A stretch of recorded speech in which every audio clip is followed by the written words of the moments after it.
بسم الله الرحمن الرحیم. قدرمن لیدونکو السلام علیکم. زه میوند شاه احمدزی بیا هم خوښ یم چې نن د پنجشنبې د ورځې په خپرونه کې له تاسو سره په ژوندۍ بڼه یم. نن هم ډېر خوښ یم چې دغه ورځ مو په خیر سره پیل کړه. ټول افغانان ورونه دي دغه ورځ په ډېره خوښۍ سره پیل کړې وي.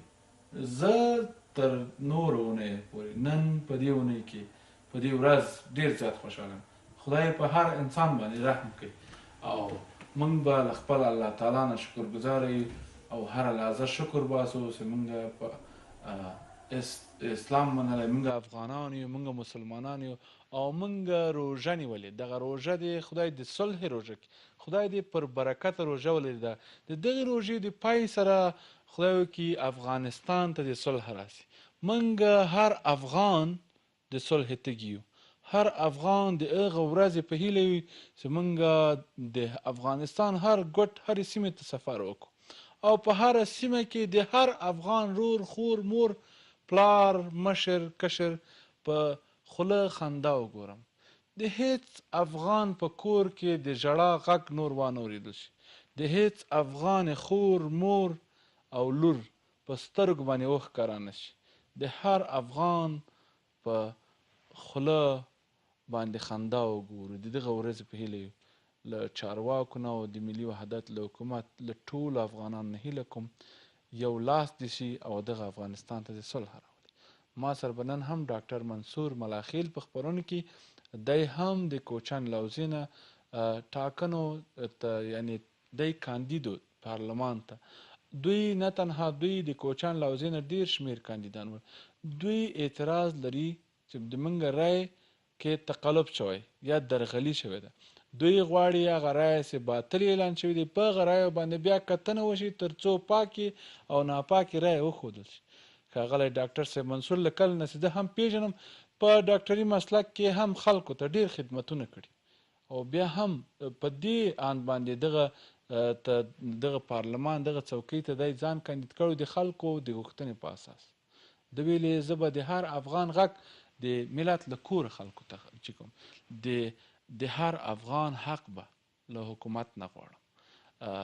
دوی وایي موږ په اسنادو باندې اسناد لرو چې د موږ رایو کې درغلي شوې. له ټاکنو کمیسیون نه مو غوښتنه دا ده چې د موږ هغه رایو کې درغلي شوې د موږ رای پاکې رای ناپاکې ونه پېژندل شي. هغه افغانان چې موږ باندې اعتماد او اتفاق کړی دغه افغانانو اعتماد او اعتماد وساتل شي او دوی ته هر افغان رور او خور چې رای ورکړي له دوی نه د خپل رای غوښتنه کوي او دوی نه پوښتنه کوي چې د موږ د رایو د پاکو رایو پوښتنه وکړي که په هر رقم الوزلو کېږي دوی موږ به دغه رایې پوښتنه کوو. دوی په زنبخت څلورلارې کې هلته د تعصب خیمه درولې او غوښتنه له حکومت نه د ملي وحدت له حکومت له چارواکو نه او د ټاکنو کمیسیون نه غوښتنه کوي تر څو چې د دوی د رایو دلیل یا لامل ورته معلوم نشي دوی دغه خیمه کې اوسي. هغلته امنیتي ګواښونه او ستونزې هم په ځان باندې د افغانانو په خاطر ګاللي دي. سلام ښاغلی ډاکټر صاحب، تاسو ته ښه راغلاست. ورځ مو په خیر. وعلیکم السلام. ډېره مننه احمدزی صاحب. تاسو ته سلام، ستاسو د ژوندون تلویزیون لیدونکو ته سلام، تخنیکي همکارانو ته، د روژې مبارکه میاشت ټولو لیدونکو ته مبارکي ویم او د دې پرون غمیزې او د دې نه مخکې ټولو شهیدانو ته د الله تعالی مغفرت نصیب کړي او متباقي مو د خدای تعالی د غمونو څخه لرې وساتي او له دې بدو حوادثو نه. ډېره مننه ښاغلی ډاکټر صاحب. تاسې که راته ووایاست په سر کې تاسې د کوچن لوزې نه کاندید وایستئ، څه ستونزې مخامخ شولې تر څو په زنبخت څلورلارې کې خیمه ودروئ؟ آیا د خپلې د شخصي نفع په خاطر مو دغه خیمه درولې که د هر افغان د رای غوښتنه کوئ او دوی ته هم تاسو ځواب ورکوئ؟ مننه احمدزی صاحب. کاندیدېدل د کوچیانو له حوزې نه دا زموږ یو قومي شورا ده، د ملاخیلو قومي کلتوري سرتاسري شورا، د هغوی تقاضا او د هغوی په پیشنهاد باندې زه کاندید سوم. خو داسې د کوچیانو حوزه ډېره غټه حوزه ده، د ټول افغانستان ورته یوه حوزه ده، په لحاظه نظارت ډېر مشکل و. خو سره د دې هم داسې قومي تړون و نو هم کولی شو چې نظارت تر یو اندازې وکړو او بالاخره انتخابات اوس یا په ښه شکل یا په بد شکل یا لږه درغلي یا ډېره درغلي وشول او پایلې یې اعلان شوې یا تر لږ ځنډه وروسته یا ډېر ځنډه وروسته. ابتدایي پایلې اعلان شوې په دې پایلو کې موږ ته رامعلوم شو دا چې موږ تنها ما 600 ناظرین لرم داسې دا نورو دوستانو په دې وتوانېدو چې موږ پیدا کړو د دوی له خپل ویب سایټ نه چې په هغه محلونو کې چې رایګیري نه ده سوې انتخابات نه دي سوي هغلته هم رایې راووتلې نو په دې باندې شکایتونه ثبت سو او د شکایاتو محترم کمیسیون هغه د هغه خلکو رایې چې هغه وایي رایې وي یا خیالي رایې وي یا بیخي هلته انتخابات نه سوي هغه باطل اعلان کړې مثلا که اتیا محله و هغې کې 50 باطل کړه 10 راغله هغه ته استنافخوایي ته مرکز ته راغله په مرکز په استنافخوایي کې هم دا فیصلې وکړې په اول د ثور دغه ثور په اول تاریخ باندې فیصلې وسوې چې موږ سره کاپیانې دي موږ ته بیخي د منلو وړ دي چې څوک راځي پارلمان ته څوک نه راځي هغه جلا کیسه ده او په درېیم د ثور یې رسما موږ ته ابلاغ کړی او بیا په څلورم د ثور خپل ویب سایټ کې واچولې ښه دا یعنې تاسو ته قناعت درکول شوی موږ ته بیخي د قبول وړ ده مشکل چېرته ده چې په 5م د ثور باندې دی یو مکتوب خلاف د هغه طرز العملونو د شکایاتو کمیسیون انتخاباتو کمیسیون ته لیکي چې هغه ابتدایي پیلې چې کومې دي هغه قابل د اعتبار دي هماغه بیرته اعلان کوي دا نو قناعت څه معنی دا نو فیصلې دلته د انتخابات د شکایاتو کمیسیون یو فیصله کولی شي چې هغې ته استناف وایي او دغه استناف په د شکایاتو په کمیسیون کې نهایي فیصله ده نو دوی نهایي فیصلې موږ ته راکړې موږ ترې لاړو چې موږ د کوچیانو کیسه راټوله شوه اما دوی خلاف د طرز العملونو فیصلې موږ ته رسما په لاس راکړې او یو مکتوب یې لیکلی ده چې په موږ باندې سیاسي فشار ده ګواکې یا هر دلیل چې دی وایي سیاسي فشار خو دا بیخي کېدلی نه شي که چېرته سیاسي فشار وي نو تا فیصلې په اول د ثور کړي 6 ساعته کې دا تطبیقېږي ځکه زموږ د کوچیانو تعداد لږ و ول دې ونه لېږه دویم د ثور باندې به دا اعلان سوي م وی اما دلته د کمیسیون د شکایاتو چې دروازې د موږ پر مخ بندې دي او جواب چې ورځي دوی نه مخ کېږي هېڅ چانس نه درکړي چې خبرې درسره آیا دلته فساد شتون لري طبیعي خبر ده که فساد نه وای دوی ویان لري دوی دارالانشا لري دوی دفتر لري دوی ولې د خپلو هغه ته قناعت نه ورکوي چې دا فیصلې موږ ته څه ته راکولې دا نهایي ابلاغي موږ ته څه ته راکړې که یې راکړې ولې تطبیق نه کړي کوم اسناد دا خبرې کوي زموږ په ټول نهایي فیصلې یا د هغه د موږ دغه 30 موارد دي ټول یې وګورئ ابلاغ یې په اول د ثور شوی مثلا په اول د ثور هغه سوي فیصله شوي دي په درېیم د ثور موږ ته تسلیم شوي دا په دې معنا چې دا نهایي شوي دي چې نهایي شوي دغه موږ ته راکړي ټول کوچیان کاندیدان پر دې ډېر راضي ډېر خوشحاله قناعت شوی چې بس دا ولیږي عملي کړي سیستم د کاري د شکایاتو د کمیسیون داسې ده دا خو چې اوس موږ پکې راغلو نو دوی دا ټول قوانین طرزالعملونه موږ په یو وار نه په کراتو مطالعه کړل چې دی حق نه لري چې د چا نوم ولیږي د انتخاباتو کمیسیون ته چې پلانکی برنده اعلان کړي نه دوی به صرف هغه فیصلې لیږي چې په دغه محل کې مثلا تاسو ته وایي چې دلته دوی د F14 د دوی نهایي فیصلې دې فیصلې له پاسه بلې فیصلې صلاحیت دی نه لري نو دلته لیکلي چې مثلا دغه معقول شهید تصمیم اتخاذ گردید دا نو هلته ځي هغوی بیا معقول شهید باندې پوهېږي دا یو مرکز ده چې دا باطل سو که دا هغه سو که باطل سوی څومره باطله سوی څومره به اعتباره سوی هغه په سیستم کې جګی سره محاسبه کوي په آخر کې سیستم ښیي چې څوک برنده سو څوک بازنده سو څوک کامیاب سو څوک ناکام سو دوی خلاف دي د خپلو طرزالعملونو داسې یو مکتوب لیکلی تاسې وګورئ حوزې کوچیا الحاج شاه پلانکی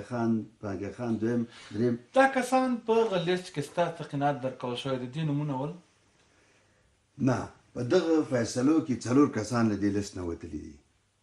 له دې لیست نه د دوی د خپلو فیصلو په اساس چې موږ ته په لاس راکړي دي د دې فیصلو په اساس نهایي فیصلو په اساس په دې لیست کې تاسو وایي په دې 4 کسانو کې په دې 4 کسانو کې زه د ما 4م پوزیشن به 4م ته تللی وی اما دوی بیرته ابتدایي لیست تایید کړ دا د دې اوس خپله د شکایاتو کمیسیون د دې صلاحیت نه لري چې خپله فیصله ماته کړي ځکه موږ خو همدغه فیصله بولو چې دغه فیصله کې 3 نه زیات کمیشنران امضاوې کړي هغه د پس دارالانشا ابلاغ کړی رسما دا موږ ته راغلی او بیا د خپل رسمي ایمیل نه موږ ته رالېږلی بیا دوی خپل ویب سایټ کې اچولې ده د ویب سایټ نه د موږ شرم له پاسه شرم د ویب سایټ نه موږ ډاونلوډ کړې ده له ښاغلي جمهور سره له دوی له ستاسو سره تاسو لیدنه کتنه کړې نه موږ څو لاریونونه کړي دي اول خو مو د خپلو شخصي امکاناتو نه کار واخیستی دوی نه م تقاضا وکړه چې دغه قانون د انتخاباتو او د شکایاتو ډېر معلوم ده دا خلاف د دغه مادو ده دوی چې کومې مادې دلته ذکر کړي دي په دغه مکتوب کې دوی په خپل ځان د سوال لاندې راوستی ده دوی باید دغه پایلې چې په اول د ثور باندې دوی فیصلې وکړي دا باید عملي کړي دې ته عملي جنبه ورکړي داسې که دوی د دې صلاحیت نه لري نو دوی ته د یو اختصاصي محکمه رامنځته شي لکه تېر ځل چې اختصاصي محکمه به دا وګوري که چېرته دغه فیصلې او دغه اسناد و مدارک صحیح وو خو عملي کولو ته دې ولیږي تر څو به ادامه ورکوئ دې خپل اعتراض ته تر څو پورې چې یو میاشت د دې 5 کلو پاتې هم موږ به ادامه ورکو ورته یعنې پر شا به نه ځئ هېڅکله نه 5 کاله به ډېر وخت نه وي هېڅ یعنې پارلمان به یو په تالار کې یو په زنبق څلور لارې کې دا به پارلمان نه دا به د حق یعنې دا به اعتراض کوونکی دا به د حق غوښتنې یو هغه د تحسن کورګۍ یا جونګړی تر څو خلکو ته معلوم شي تر څو دولت وکولی شي چې خپلو نواقص ته رسیدګي دومره حوصلهمندي به تر څو 15 کاله دوام ورکوي یقینا احمدزی صاحب وخت چې خلک راجګېږي په داسې یو سختو شرایطو کوچیان په ښارو کې نه اوسېدل چې په موټر کې کښېني هلته لاړ شي رایه ورکړي او یا داسې د کور په تر څنګ یو مکتب یا مدرسه یي هلته لاړ شي رایه ورکړي کوچیانو په داسې ساحو کې رایه ورکړې چې دا یو کس ماته دغه 2,500 کسان چې راغلي دي د دوی په ډیټابیس کې ماته 2,500 رایې جګې کړي دا نورې پاتې دي دغه یو کس د رایې د حق نه زه دفاع کوم که زه د دوی د حق تقاضا ونه سم کولی نو دا په څه معنی زه به د خپل قوم ته په کومو سترګو ګورم فلهذا زه تر هغې پورې چې امکان لري دا البته یو زه نه یم دلته موږ د 30 نه زیات کاندیدان یو ټولنه لرو ورته چې موږ باید د کوچیانو د پاکو رایو د حقونو د دفاع نوم مو ورکړی ده او تر هغې پورې چې موږ چې امکانات لرو که هغه میډیا وي که هغه تحسن خیمه وي که حتی بالاخره ونه سو موږ به د لوی لاریو ډېرو خلکو تر اوسه پورې د موږ کوچیانو چې مثلا په مشرقي کې اوسېږي په جنوبي کې اوسېږي دا به د حل لارې ستاسې لوی لارې بندې کوي د حل لاره نه ده اما متوجه کول د مقاماتو دي چې د یو اختصاصي محکمې ایجادول کوم مشکل جوړوي دا محکمه موږ غواړو موږ نه ټوپک غواړو نه موږ ټانک غواړو نه موږ سړک ته وځو دغه تاسې چې ګورئ د 30 نه ډېرې خویندې پرون په دې دروازه کې ناستې وې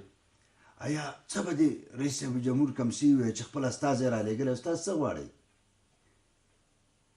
دوی ورته موږ اختصاصي محکمه غواړو دوی د دې وطن تذکرې لري دوی دلته کاندیدان شوي دي دوی په دې وطن کې ټکس و مالیه ورکوي دا د دې ایجاب نه کوي چې د دوی یو مشروع غوښتنې ته د رسیدګي وشي د دوی غوښتنه دا نه ده چې ما کامیابه کړه یا ما کامیاب کړه د هر افغان رایت یعنې جواب ورکول هدف دا ده چې تاسې شفافیت رامنځته کوي تاسې هغه قانون چې د هغې له مخې تاسې دغه ټاکنې وکړې د دغه قانون عملي کول غواړو موږ د دغه ټاکنو قانون د دغه اساسي قانون ډاکټر صاحب منصور که راته ووایاست تاسې 15 کاله غواړئ دلته اعتراض وکړئ یعنې که تاسې غږ ته رسیدګي ونه شي تاسې نه هغه کسان چې تاسو ته رایه درکړي تاسې خو نور کسان هم هلته اعتراض کوونکي دي څه جواب لرئ هغو خلکو ته هغوی څه غوښتنه لري تاسې څه دلیل او جواب لرئ په ډله خلک راځي چې موږ لاړو مثلا د قندار په یو ساحه کې د ننګرهار په کابل کیمپ کې یا د خوږیاڼیو په ساحو کې چې ډېر نامنه سیمې وې موږ لاړو تاسو ته رایه واچوله او تاسې رایه موږ 2,500 کسانو تاسو ته رایه واچوله یو بل سړي چې ټولې 6 رایې نه لري هغه برنده اعلانېږي ته ولې برنده نه اعلانېږي هغو سره هم ستونزه لرئ کوم کسان چې اعلان شوي هو موږ وایو اسناد په هغوی هم لرئ دغه اسناد چې دوی کومې فیصلې کړي دي نه په مشخص هغه کسان چې اوس دوی ویلي چې ابتدایي پایلې دي یعنې د تایید وړ دي په هغو باندې کوم مشخص اسناد لري؟ یقینا دغه هغه اشخاص دي هغه اسناد دي چې په دې کې د دې ټولې رایې چې خیالي رایې باطلې شوي دي د دې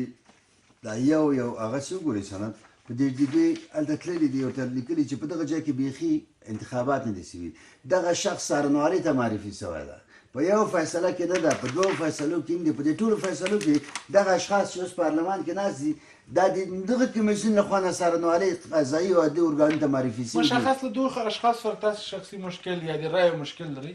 نه دا خو شخص سره د موږ مشکل نشته دا خو د کمیسیون سره اسناد به دوی باندې لري تاسو ویډیو لري چې دوی درغلي کړي؟ موږ داسې ویډیو لرو چې صرف شخص خو دا کار په تنهایي نشي کولی یعنې د دوی طرف د ملاتړي خلکو یقینا چې دوی په کمیسیون کې دننه کسان لرل اوس فعلا بندیان دي اوس فعلا په څارنوالۍ کې دي دغه شخص ویډیو لرو عکسونه لرو د دوی نه موږ اسناد په لاس راوړي دي دلته راسره دي دا ټول هغه تجربي اسناد دي چې دوی په دې شکل سره مامور رئیس مدیر د اجرایه د شکایتو د کمیسیون په یو ځای کې جوړوي او داسې راوړي او بیا دننه په کمیسیون ته نه باسي او دا هغه شخص ده چې دې نه بیا هغه ته انتقالوي د تطبیق ځای ته دا وګورئ یو شخص لپاره دوه شخص لپاره شپاړس سوه رایې په یو شپه کې په شاره کې آریا کې جوړیږي دا راځي په دې ځای کې تطبیقیږي دا بیا ځي هغه ته دا کس اوس بندي ده دا اوس بندي ده او چا دپاره چې دا کار کړی هغه په پارلمان کې ناست دوسیه لري رسما د دې ټول اسناد دي د دې اظهارات دي د دې عکسونه دي د دې ویډیو موجود ده تاسو دا وګورئ دا ټول د سره پیسې ګړي شوي دي د سره دغه اصلي اسناد اوس په څارنوالۍ کې په کمیټه د انتخاباتو کې ایښي دي د دې په ځای چې دا شخص لاړ شي څارنوالۍ ته معرفي شي دی د افغانستان دا دومره غټه حوزه دا دومره غټه پروسه د میلیونو ډالرو مصارف په یو اپارتمان کې ترسره کوي دغه اشخاص 5 کسان سره یو ځای شوي دي زړی چې څوک کامیابوي څوک ناکاموي نو دا دومره مصرف دا دومره دا هلې ځلې د خلکو ټول ما یو عریضه ورکړې ده چې درته وښیم چې زما هدف د دې نه صرف دا نه چې د کوچانو حوزه یا د پارلماني انتخابات دی خراب کړه اوس به همدغه څو اشخاص د ریاست جمهوري کې هم همدغسې کارونه کوي او زړه به وایي چې دغه څو کسان اوباش یو څو کسان بې سواده یو څو مامورین د کم ارزښته خلک چې په دغه دوه کمیسیونو کې سره حلقې لري دا کسان سره یو ځای شوي دي اوس به موږ ته سره جمهور هم تعینوي زموږ طرز دا ده ما د امنیت ملي 062 ریاست ته د خپلې امنیت ملي حوزې ته څارنوالۍ ته تحقیق ته د ټول ته دا ګزارش ورکړه چې تاسې وګورئ دغلته ټاپې دي دلته ټیبیانې دي دلته دا ریزلټ شیټونه دي ډېره ایښي ولې نه بندوئ ورسې بند کړي چې سبا ته به داسې یو سړی به موږ راجمع کړی چې سوچ هم نشو کولی دا کمیسیونونه ورسره هغه لري دغه د دواړو کمیسیونو تخنیکي کسان هغلته ځي کیني خپله اقرار کوي دا تاسو وګورئ دا شاید شخصیت کشي که زه د دا عکسونه تاسو دلته یعنې تاسې وایئ چې دغه دومره مصرفونه دا دومره امنیتي ګواښونه دا دومره هلې ځلې د افغانانو هیڅ کتنه ورته نه شوې یعنې دوی فیصله په یو کور کې 15 کسانو کړې 15 د افغانانو سرنوشت 15 کسانو ټینګ کړی د ټولو نه خو د کوچانو هو د کوچانو په همدې شکل سره د ټولو درته نسم تضمینولی شاید د نورو د کوچانو وایم تاسې د کوچانو استازیتوب د موږ ټولې دغه فیصلې چې سوي دي دا په خپل ځای فیصلې په خپل ځای پاتې کېږي همدغه اشخاصو چې دغه سړي په 3600 4200 مثلا په داسې رایو کامیاب شوی کله چې بې شکایت کېږي هېڅ رایې وجود نه لري خو دا همدغه اشخاصو په همدې سیستم نظامونو کې په همدغه د انتخاباتو په کمیسیون کې خپل او د شکایاتو په کمیسیون کې یو بل سره تړاو لري یو بل سره لارې لري هغې هلته ورته همدغسې پوچې یوې ته 2-0 کېښوده 100 یې کړه 14 ته یو کېښوده 114 یې کړه او په 5 ته یو ټکی کېښوده 50 یې کړه 0 ته 10 کېښوده 100 یې کړه دا واخیستو دا ټیبیانې جګې کړې کله چې بې شکایت وکړه خلکو هغلته لاړه چې هلته بیخي په صندوق کې دوی راننسته دوی ټولې رایې د همدغه شکایاتو کمیسیون د فیصلو په اساس باطلې شوې اما بل سړی هماغه شخص جګېږي په کور کې ورته بیا رایې جوړوي او راوړي په هغه کې ورته سیستم کې ورته جګوي او دا بیرته برنده اعلان ډېره مننه ښاغلی ډاکټر صاحب منصور ملاخیل غوښتنه مو د ملي وحدت د حکومت له چارواکو څه ده او که دغه اعتراض کوونکو دغه کوچانو استازو یعنې ستاسې هلته اعتراض کړی که ورته رسېدګي ونه شوه وروسته به مو پایله دغه اعتراض څه وي؟ من خو دا درېیم هفته د یو مدني حرکت د حقه حقوقو د غوښتنو لپاره یو طبیعي او حقوقي پروسه ده چې موږ حق لرو لاړ شو، یو چېرته کینو دا لاره موږ نه ده بنده کړې، چاته مو مشکل نه ده پېښ کړی، صرف دا په دې شکل سره راټول شوي تعصب په شکل سره چې زموږ مشروع غوښتنو ته رسیدګي وشي. مشروع غوښتنه زموږ دا ده چې دغلته یا اشتباها یا قصدا فیصلې سوي دي اما نه دي عملي سوي، که دا اشتباه دوی کړې ده او که قصدا نه کړی. اوس د دې مافوق اداره څه شی کېدلی شي؟ هغه اختصاصي محکمه ده چې د رئیس جمهور په حکم باندې دا ایجادیږي. دغه محکمه د ایجاده شي، دا قاضیان خو له بیرون نه پایلې د منلو وړ دي تاسو ته؟ بالکل د منلو وړ دي. بیا به اعتراض نه لرئ؟ بیا به نو د اعتراض ځای نه وي پاتې. اوس ستره محکمه د مونږ اصل کې که هغه ته راسو دوه محکمې مونږ لرو په هغه کې په انتخاباتو کې. په عامیانه ډول مونږ په نورو دولتي دوایرو کې یا په خپل نظام کې یا په اساسي قانون کې درې محکمې لرو. ابتدایي محکمه لرو، ثانوي محکمه لرو او ستره محکمه لرو.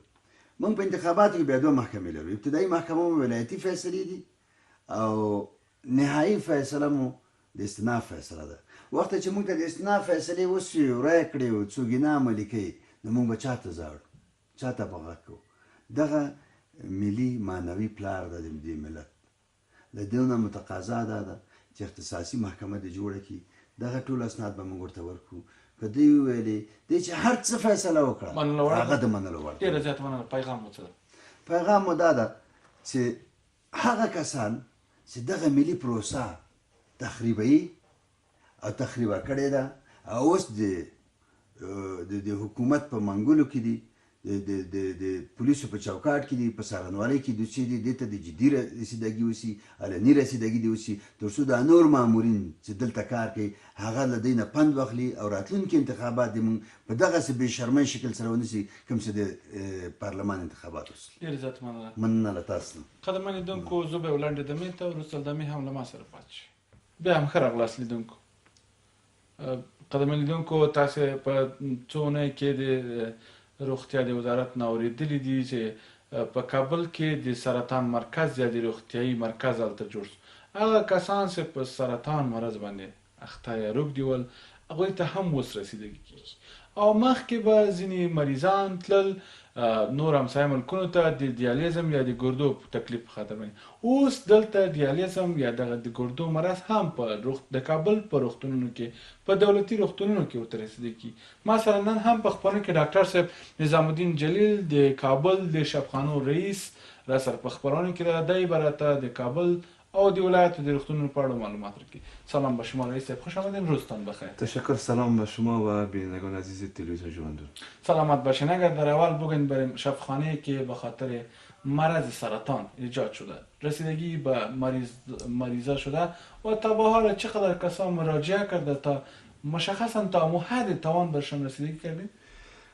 تشکر. وزارت صحت عامه با در نظر داشت هستی که چطور بتواند دسترسی را به خدمات شفاخانه‌ای بیشتر بسازه و خصوصا تمرکز داشته بالای امور خدماتی که مردم ما در گذشته ناچار بودند به خاطر تشخیص و تداوی از او به کشورهای همسایه مخصوصا هند و پاکستان سفر بکنند. به اساس همی رابرد خود خوشبختانه مرکز تشخیص و تداوی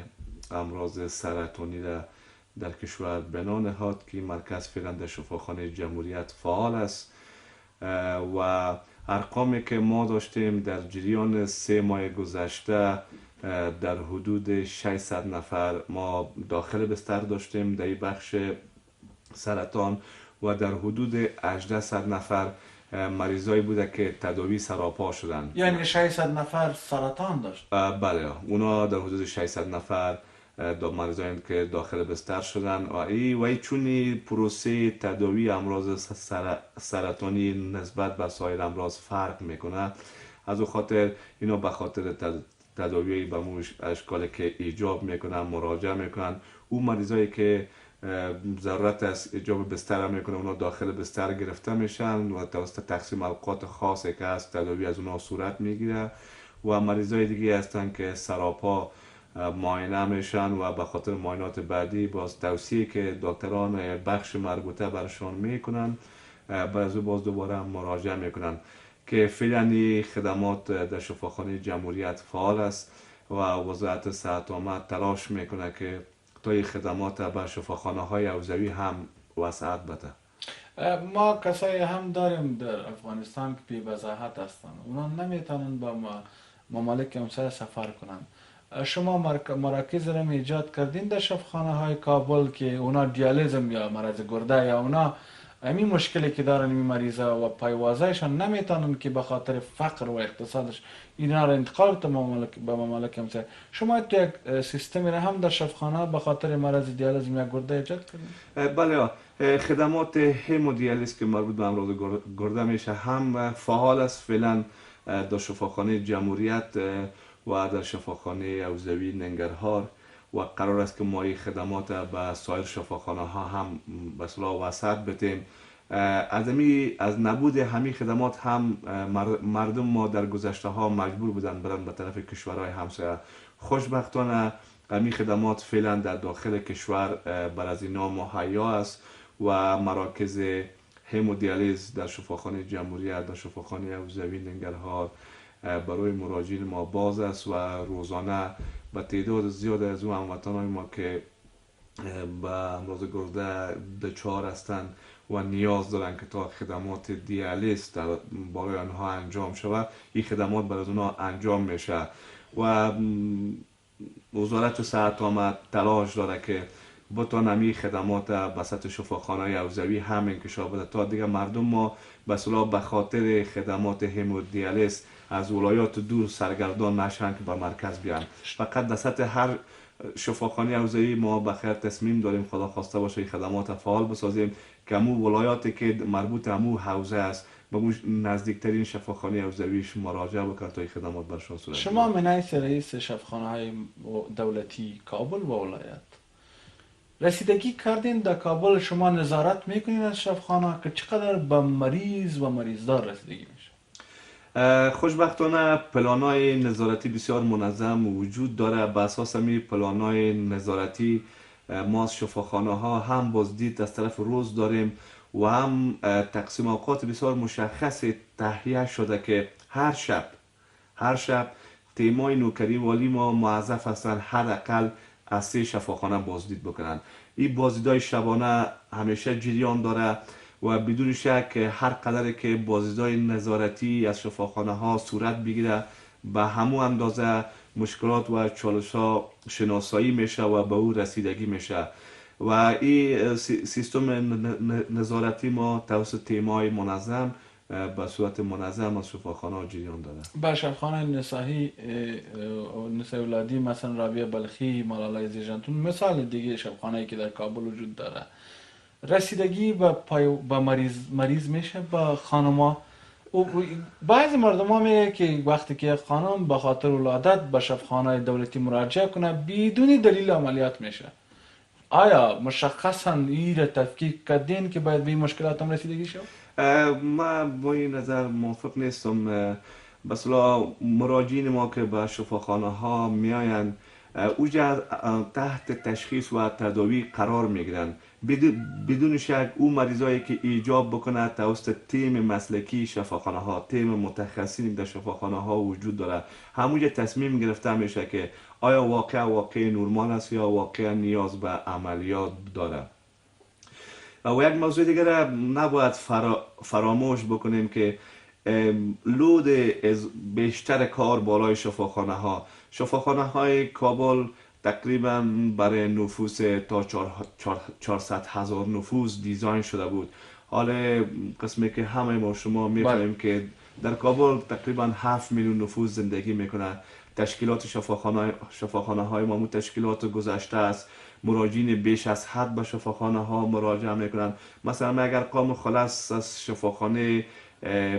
عاجل ابن سینا برای شما میتونم در حدود 75,000 نفر در 3 ماه گذشته در شفاخانه مراجعه کرده. در حدود 92,500 نفر به شفاخانه جمهوریت مراجعه کرده. رسیدگی به این تعداد بیشتر مراجعین بدون شک منابع بیشتر میخواه، پرسنل بیشتر میخواد، ادویه، اکمالات، همه ما باید به قدر کافی داشته باشیم. اما تا حد امکان ما کوشش میکنیم که برای هر مراجعه کننده ما که به شفاخانه های ما میان به او رسیدگی صورت بگیره و به خاطر بهتر رسیدگی به وضعیت مریض و مریضداران ما در شفاخانه های کابل دفتر نمایندگی مریضان را ایجاد کردیم. یا دفتر نمایندگی مریضان به این معنا که اوجا یک دفتر ایجاد شده برای سهم شکایات. اوجا شماره های تماس تیم مدیریتی شفاخانه که شامل رئیس شفاخانه، سرطبیب، مدیر نرسینگ، مدیر اداری میشه، شماره های تماس از او هم هست و یک نفر مشخص کجا است و در صورتی که مراجعین ما در شفاخانه به کدام مشکل بر میخورن اوجا مراجعه میکنن، اوجا شکایاتشان ثبت میشه و با این شکایات باز به صورت نرمال توسط تیم مدیریتی مورد تحلیل و تجزیه قرار میگیره. میبینیم که شکایت این هموطن ما در کدام قسمت بوده. از او خاطر این به خاطر سهولت هرچی بیشتر مراجعین ما این دفتر ایجاد شده و این بدون شک کمک میکنه که به میشه هرگاه مریض و یا مریضدار ما به شفاخانه با کدام مشکل برمیخوره به این دفتر مراجعه بکنه، شکایت خود ثبت بکنه، انشاءالله به او رسیدگی صورت میگیره. وزیر صاحب شاهدنامه با تیم رهبری خود و با تیمی که شما هم در جمع از اونها هستین چقدر تاکید میکنه تا در شفاخانه به مریضا رسیدگی شود، نه تنها در کابل، در ولایت، در دورترین ولسوالی افغانستان، چقدر تاکید داره بالای رؤسای خود، برای ادارات خود تا اینا در شفاخانه رسیدگی کنند؟ رهبری وزارت صحت عامه همیشه در تمام مجالس هماهنگی تاکیدشان همی است که باید به تمام مراجعین ما که به شفاخانه ها میان به او رسیدگی شود. همیشه در مجالس به صورت منظم از رسیدگی به مراجعین، از عرضه خدمات به شفاخانه ها، از مسئول هر اداره اینا به بازپرسی می داشته باشند و به خاطر اینکه اطمینان حاصل بکنن که خدماتی که عرضه خدمات سی به تمام مراجعین در سطح مرکز و شفاخانه ها، حتی به دورترین نقطه افغانستان که اوجی اگر مرکز صحی وجود داشته با اون مراجعه کننده ما که میایه به شفاخانه یا تسهیل سی به او خدمات صورت بگیره. تاکید رهبری وزارت صحت عامه همیشه همی است و بدون شک پرسنل صحی ما، هممسلکای گرامی ما که در سطوح مختلف در شفاخانه ها، در مراکز صحی کار میکنن، کوشش میکنن که با در نظر داشتن امکانات موجودی که در دسترس ما قرار داره به مریض و مریضدار خدمت بکنیم. بدبختانه دیروز یک واقعه داشتیم در کابل. خدا بعد از این نجات بده از واقعیت افغانای ما را. چقدر رسیدگی میشه به این واقعیات؟ به شفاخانه کابل چقدر آمادگی داره تا آن باید به زخمیا رسیدگی کنه؟ خوشبختانه در سطح هر شفاخانه یک تیم صحی عاجل به اصطلاح ما داریم. در هر شفاخانه تیمای صحی است. کابل امبولانس به صورت خدمات 24 ساعته در خدمت مراجعین قرار داره. بر علاوه ما زمانی که حادثه غیر مترقبه که رخ میده به صورت به تمام شفاخانه ها پیام گذاشته میشه و تمام شفاخانه ها از رسیدگی به واقعات عاجل که صورت میگیره اطمینان میتن. تمام حادثاتی که بدبختانه به اصطلاح یکی پای دیگری صورت میگیره در مرکز و ولایات،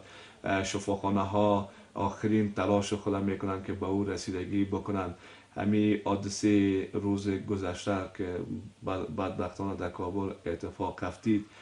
شما قبول بکنید که ما با پرسنل کابل امبولانس در تماس بودیم. اونا شب گذشته ساعت 8 شب دانستن که حداقل یک لقمه افطار بکنن. تا او وقت اینا وقت نداشتن که مثلا حداقل یک قدر آب بنوشن به خاطر افطار خود. اینا مثلا تلاش نهایی میشه که مثلا به زخمیان حادثه رسیدگی صورت بگیره. از زخمیان به صورت عاجل از محل حادثه برداشته میشن، به نزدیکترین مرکز صحی انتقال داده میشن. تا حد امکان تلاش میشه که به قربانیان حادثه و به زخمیان حادثه رسیدگی صورت بگیره. شایعاتی وجود داشت، اگر شما دقیق بود بگوین برای ما، بعضی کسا تشویش داشتن اینا به خاطر ای که مشکل اقتصادی دارن به شفاخانه‌های دولتی مراجعه میکنن و یک تداوی درست در شفاخانه دولتی میشه، امکانات زیادی نمیگن دارن. اوازه وجود داشت که شفاخانه دولتی هم شخصی میشن. این تشویش بسیار بزرگ بود به افغانای ما. این چی دلیل داشت؟ اگر مشخص دهید توضیحات بتین. سر به خاطر 20 افغانی گپ شده یا شخصی میشه؟ این شاید تشویش برانگیز باشه برای افغانای ما. فعلا در سطح کابل 22 شفاخانه که مربوط به سکتور عام است، مربوط به وزارت صحت عام است، خدمات به توسط شفاخانه ها نورمال برای مراجعین ما رایگان بس. خب ما اخیراً مقرره حجز فیس 20 افغانی که اونمو از یک راجستر مریض 20 افغانی گرفته میشه و از سایر معاینات هم بسیار یک مبلغ ناچیز است. اینم به خاطر چی وزارت صحت عامه روی دست گرفت؟ به خاطر از اینکه ما بتونیم منابع کمتری به سکتور صحت اختصاص داده شده. ما میخوایم با استفاده از این مبلغ ناچیز بتونیم کیفیت خدمات بیشتر خوبتر مشخصا اگر بگن یعنی خصوصی نمیشه شفاخانه. فعلا شفاخانه های ما تحت چتر وزارت صحت عامه خدمات خود به صورت نورمال ادامه میتن و کم تشویش هزینه نگاه وجود دارد. در پالوی سکتور عامه خوشبختانه سکتور خصوصی با ما هستند. فعلا بالاتر از 100 شفاخانه در این مرکز در پایتخت شفاخانه خصوصی عرضه خدمات دارند. فلهذا وزارت صحت عامه کوشش میکنه که عرضه خدمات هم توسط سکتور عامه و هم توسط سکتور خصوصی به نیازمندان صورت بگیره. دکترای مسلکی وجود داره در شفاخانه دولتی کابل و ولایت؟ آیا کسایی وجود ندارن که با واسطه احمد محمود آمده باشه و او به مریض درست رسیدگی نتونه؟ خب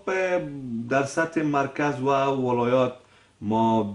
متخصصین بسیار ورزیده و مجرب داریم در شفاخانه. فعلا عملا مصروف کار هستند و مصروف عرضه خدمات هستند به نیازمندان و پروسه تخصصی که در شفاخانه ها جریان داره توسط ریاست اکمال تخصصی به پیش برده میشه. برنامه های منظم، دوره های منظم اکمال و تخصص است که مسلک های ما با استفاده از این برنامه مصروف از این عرضه خدمات تخصصی هستند که با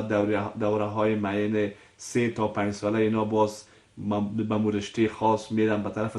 تخصصی شدن تا خدمات تخصصی را به نیازمندای ما عرضه بکنن و پروسه جذب مسلک های ما در شفاخانه ها از طریق رقابت آزاد صورت میگیره. برنامه های من پیشتر هم یاد کردم، برنامه های منظم نظارتی که ما از شفاخانه ها داریم در عین حال امی شیوه عرضه خدمات هم نظارت میشه تا ببینیم که امی مسلک های ما که مصروف عرضه خدمات هستند اگر ضرورت میشه به برنامه ارتقای ظرفی از ضرورت میشه به بلند بردن سطح دانش و مهارت از اینا، برنامه های متنوع آموزشی در داخل و خارج کشور هم میسر میشه به مسلک های ما تا با استفاده از این اندوخته های جدید ما بتونیم خدمات با کیفیت را به نیازمندای ما عرضه بکنیم. با خانم‌های عزیز، به کسایی که مریض هستن در شفاخانه های ملالای رابعه بلخی و همچنان همین قسم شفاخانه‌ای که بر خانم‌های عزیز ایجاد شده، شفاخانه نسایی اولادی، رسیدگی میشه؟ بدون شک ما شفاخانه ملالای، شفاخانه رابعه بلخی، شفاخانه استقلال و شفاخانه خیرخانه، این 4 شفاخانه در پالوی خدمات سایر خدمات ولادت نسایی را هم عرضه میکنند. ارقامی که ما از این شفاخانه ها داریم در هر شب حد اوسط 80 تا 100 ولادت نورمال صورت میگیره. 80 تا 100 ولادت یعنی رسیدگی میشه با خانم‌های عزیز و در این حال در حدود 25 تا 32 عملیات در 24 ساعت صورت میگیره. زمانی که ما از این خدمات یاد میکنیم به این معناست که با اون مادرای محترم ما، با اون مادرای نیازمند ما که به شفاخانه های ولادت نسایی ما مراجعه میکنن عرضه خدمات صورت میگیره. بله رئیس، اگر بگین در شفاخانه وزیر محمد اکبر خان قبلا عملیات ها هفته‌وار صورت میگیره، حالا به گفته رئیس می شفاخانه اینا میگن که هر روزه عملیات میشن. این شما خدمات زیاد چیز کردین و امکانات دادین تا اون هر روز عملیات کنن؟ خب من پیشتر هم گفتم که شفاخانه های ما حد اکثر تلاش خودم میکنن تا خدمات به نیازمندان عرضه شود. تقسیمات های مشخص در شفاخانه ها به اصطلاح تهیه شده توسط مدیریت شفاخانه، توسط سرویز مربوطه. ما دو نوع عملیات داریم در سطح شفاخانه. عملیات هایی است که عملیات های عاجل است و او بعد به صورت عاجل بر از او رسیدگی شود. عملیات های دیگه ما هستن به شکل عملیات های انتخابی است که مریض بسیار متخصصین بخش مربوطه تصمیم میگیرن که همین مریض به عملیات به اصطلاح ضرورت داره، اونا به اساس تقسیم اوقات. یعنی شما قبول بکنین در هر شفاخانه ما که خدمات جراحی صورت میگیره ما بین 1 تا 3 یا 4 عملیات خانه داریم. اینمی 4 عملیات خانه ما در شفاخانه ها 24 ساعت مصروف هستند. یعنی 24 ساعت خدمات جراحی برای نیازمندان ما صورت میگیره. مکافات مجازات در این وزارت هم عملی شده؟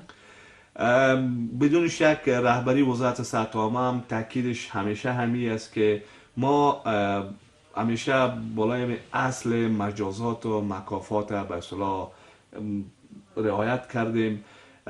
همیشه از کار خوب تشویق میشه، از کار خوب تقدیر به عمل میآید و در او ساعتی که خلای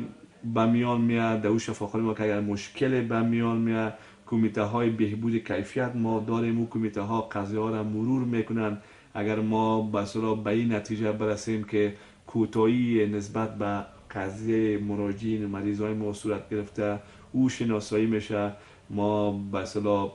و بخش مربوطه برای پرسنل مربوطه